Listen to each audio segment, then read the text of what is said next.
एक गांव में एक गरीब लड़का रहता था जिसका नाम राजू था। राजू एक बहुत ही समझदार और मेहनती लड़का था।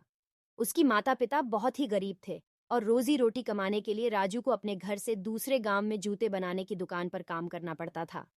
राजू को घोड़ों से बहुत प्यार था। उसके मन में एक ख्वाहिश थी कि वह कभी एक घोड़े के साथ दौड़े। वह यह सोचता रहता कि क्या वह कभी अपने सपने को पूरा कर पाएगा। एक दिन राजू को जूते बनाने की दुकान पर एक खास गोरा घोड़ा दिखाई दिया। यह घोड़ा इतना सुंदर और शक्तिशाली था कि राजू के हृदय में एक आग उठी।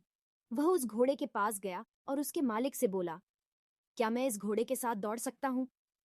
मालिक ने राजू की जिद पर ध्यान नहीं दिया और उसे उसका काम जारी रखने के लिए कहा। लेकिन राजू का मन नहीं मानने का था। उसने घोड़े के साथ दौड़ने का स्वप्न छोड़ राजू की जिद और आकांक्षा को देखकर उसके मालिक ने एक समझदारी निर्णय लिया। वह राजू को अपने घर में रखने और उसे घोड़े के साथ दौड़ने की अनुमति देने का फैसला किया। राजू ने अपने सपने को पूरा करने का अवसर पाया, लेकिन उसे यह भी समझना था कि घोड़े के साथ दौड़ना बहुत बड़ी जिम्मेदारी है। राजू ने घोड़े की देखभाल और प्रशिक्षण में बहुत मेहनत की। उसने दिन रात घोड़े के साथ दौड़ने का अभ्यास किया और उसे प्यार और संवेदनशीलता से नियंत्रित करना सिखाया।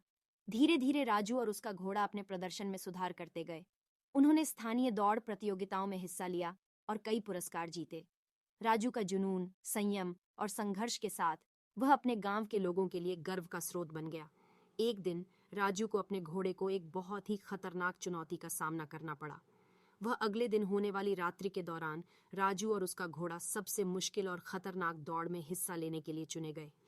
इस दौड़ में दूसरे गांव के प्रमुख दौड़ी जाने वाले घोड़ों के साथ सामर्थ्य और धैर्य का मुकाबला करना था। दौड़ का दिन आया।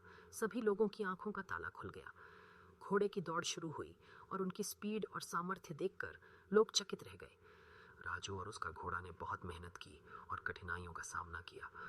दौड़ आगे बढ़ती गई और राजू और उसका घोड़ा पिछले स्थानीय चैंपियन को भी पीछे छोड़ते गए। लेकिन अचानक एक अनहोनी हो गई। राजू का घोड़ा एक अप्रत्याशित दौड़ में ठीक से वजन नहीं ले पाया और गिर गया। यह सब देखकर राजू का मन टूट गया, लेकिन वह दबाव और हार नहीं माना। उसने अपने घोड़े को संभालते हुए खड़ा होकर उसे फिर से उठाने का प्रयास किया। राजू ने जोर जोर से उसे प्रेरित किया और घोड़े को फिर से दौड़ाने का प्रयास किया। वे दौड़ते घोड़े के वजन को संतुलित करने के लिए मिलकर काम करने लगे। इस दौरान उनके लिए यह थोड़ा मुश्किल था, लेकिन राजू का दृढ़ निश्चय उन्हें उच्चतम ऊंचाइयों की ओर ले गया। धीरे धीरे घोड़ा अपने पूरे धार्मिक पौंगाड़ी और ताकत के साथ पुनर्जीवित हो गया। राजू और उसका घोड़ा पहले से भी अधिक मजबूत और आगे बढ़ने के लिए तत्पर थे। फिर एक बार उन्होंने राज्य स्तरीय दौड़ में भाग लिया। इस दौड़ में राजू और उसका घोड़ा पूरे गांव का गर्व बन गए। उन्होंने अपने सपने को पूरा किया और अपनी मेहनत और समर्पण की मिसाल पेश की।